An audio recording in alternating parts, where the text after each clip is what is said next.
अहल्या की कथा।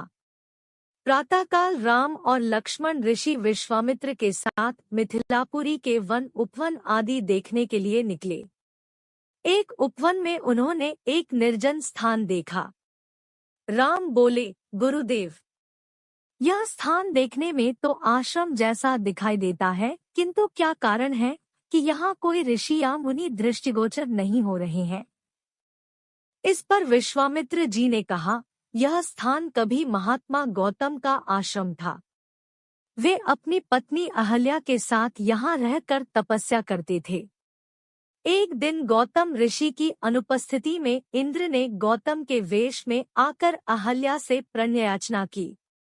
यद्यपि अहल्या ने इंद्र को पहचान लिया था, तो भी यह सोचकर कि मैं इतनी सौंदर्यशाली हूँ कि देवराज इंद्र स्वयं मुझसे प्रणयार्चना कर रहे हैं, अपनी स्वीकृति दे दी।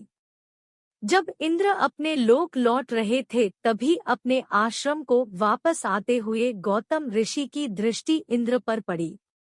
उस समय इंद्र उन्हीं का वेश धारण किए हुए था। तत्काल वे सब कुछ समझ गए और उन्होंने इंद्र को शाप दे दिया।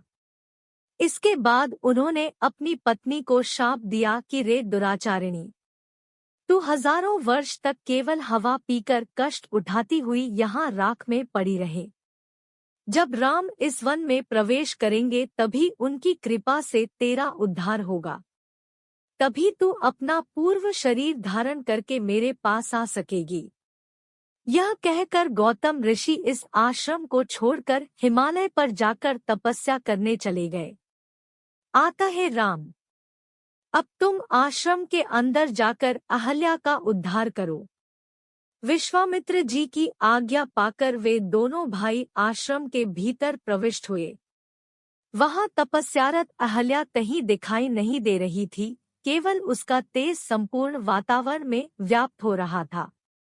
जब अहल्या की दृष्टि राम पर पड़ी तो उनके पवित्र दर्शन पाकर वह एक बार फिर सुंदर नारी के रूप में दिखाई देने लगी। नारी रूप में अहल्या को सम्मुख पाकर राम और लक्ष्मण ने श्रद्धापूर्वक उनके चरण स्पर्श किए।